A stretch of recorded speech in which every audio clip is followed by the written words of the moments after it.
tu jum kan hlawi ek tu chu Mary LALPARMAWII ko tho liang ti kha ani dona hla hi kan channel temin ngai lut sak ve in am thia kalom khop maya in comments te po kalo chiar zela amalte te chon ka reply vek seng lo ti do thin jok ma a in mi du sak na te in mal som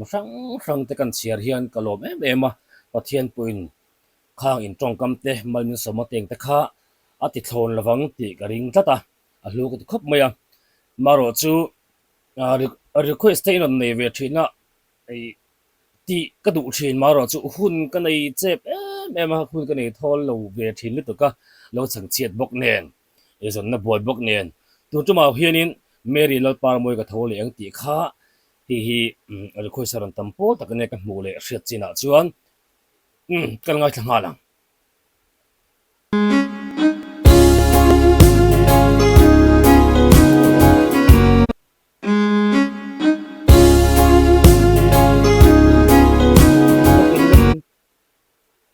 Mary LALPARMAWII ka thol ang phua tu lal than sanga kol ni pu than sanga kol ni hi hla phua tam hle mai a phua tha thei mai siam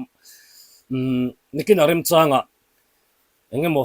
hun ron man dun te po tum ta ila I athang achak hle mai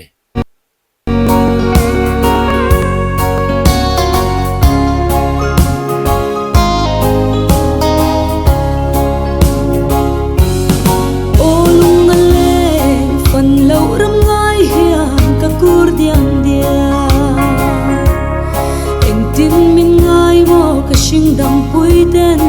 eng ma reng hi ka lo don chang lo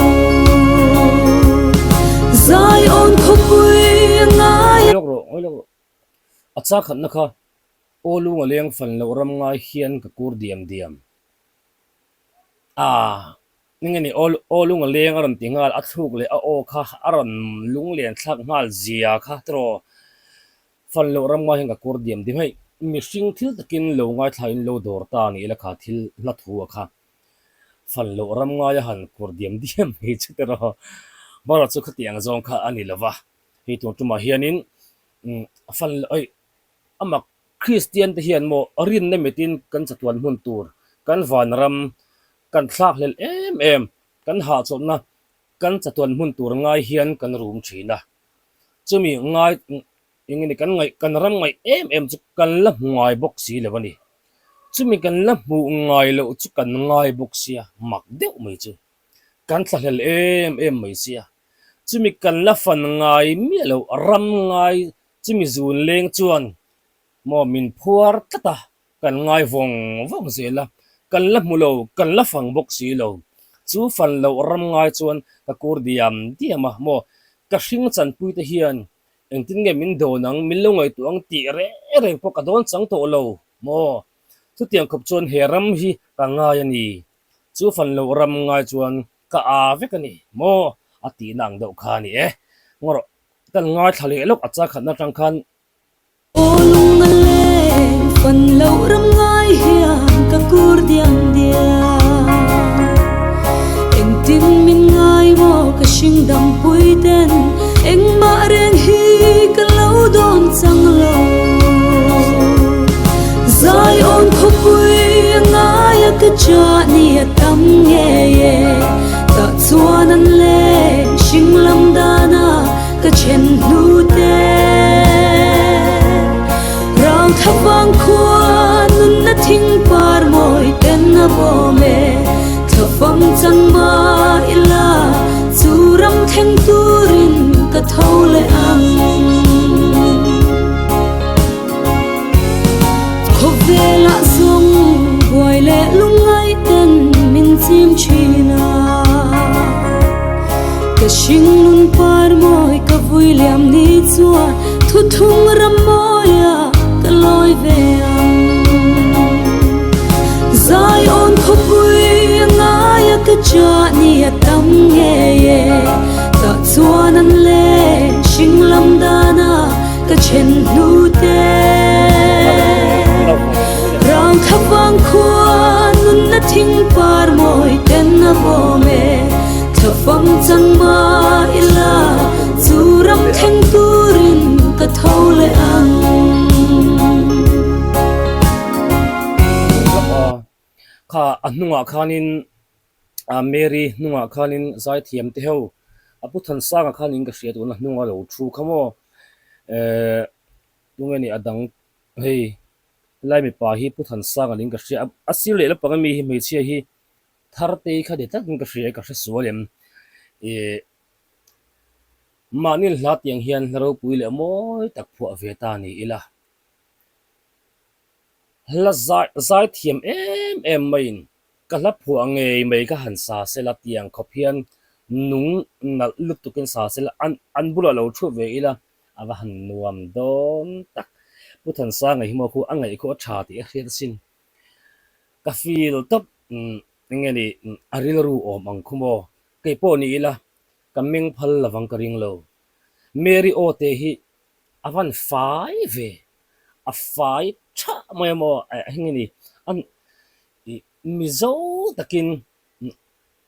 mizo thin lung hi ar ngini aron ne riau khalai a ofai no nal de mai te khan mo Mary o bai rem churam theng turin ka thole ang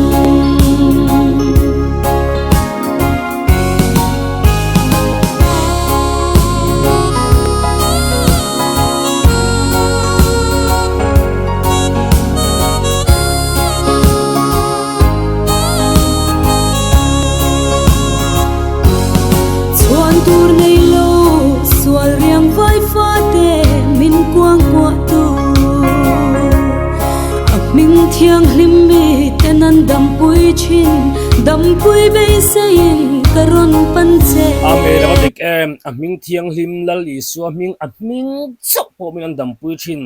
chimi dam pui bai sein lal pa karon pan ve che aba han tak lai te kha aming thiang hlim mi tenan dam pui chin dam pui be sein karon pan che zai on khopui ngaya ka cha ni atam nge ye ta chuanan le shinglam dana ka chen nu te rang thapang khua nun na thing par moi ten na bo me thapang chang ma ila churam theng turin ka thole ang sa tharau dam na nei tu kha kalalani liam na pan ser sak ming van mi chu tok turin kalai tak sa pia lei thua ria thua zalma ila o churam theng turin ka thole ang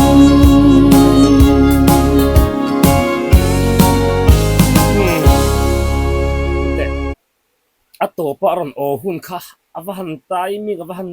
he la jong zong a hian o an ti hun mo a in rem vik lo chang te om ve thin tun mi chu a o hun a thu o aron da nalai hun le a thu in rem lu tu kha o ngani khafam lo chang po ni ila lo thi in ye le thuran hnoya zal to po ni ila mo o churam theng turin ka tho le don thin chu anna lutuk to atop apoi tilutuk o vong vong apoi tilutuk khamo mixing nam dana chon apoi lutuk so thi na chu apoi ti kha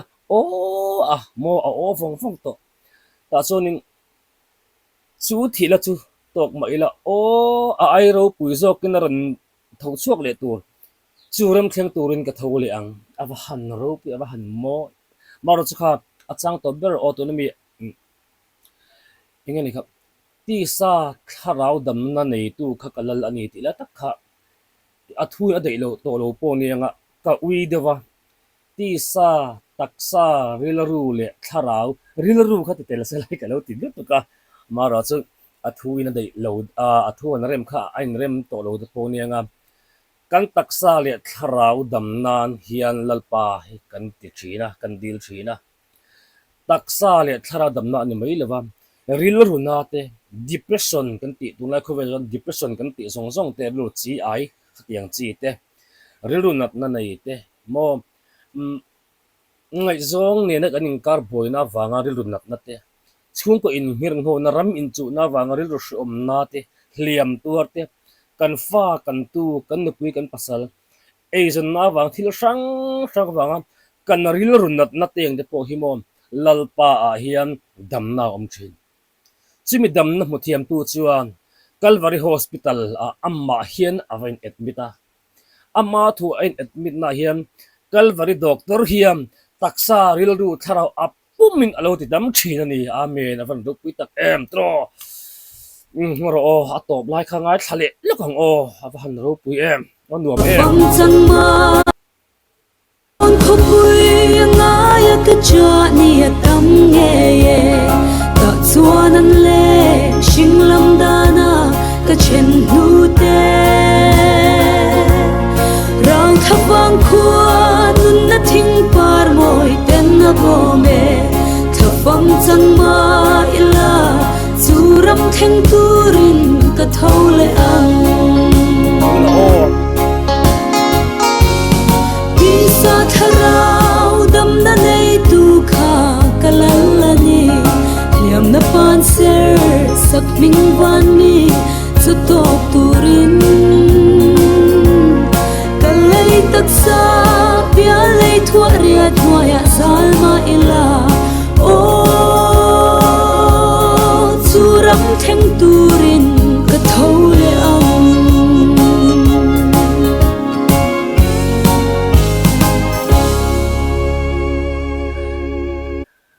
kalta famta te zun ngai avan na le zual thin tak em churama chuan chu hmuna chuan kan hmangai famta kal to te an ni chu an leng to an tho to an om to a isua kianga churam thleng tur chuan kala tho vele don chimiram thleng tur tho ngai tur chuan hu ve ni hen in bo seng u than sanga a pho thiama Mary a o amo em a o final sia a onen helai awahan in rem chung chuang tak em tom ti khap teng Mary azai thiam ngei mai hemi hlani lawa hladanga po engemo mo I a onen in mil tur deu hi laron thlang chuak zel sela khalam pang hoi teng te hi ron ti chuak zel to nang ni chi ani kho helam pang pathian hla ron ti thei om chun chu ka channel danga hun danga pok lo soi to thin ron ti thar zel to ke chuan ka thin lung du zong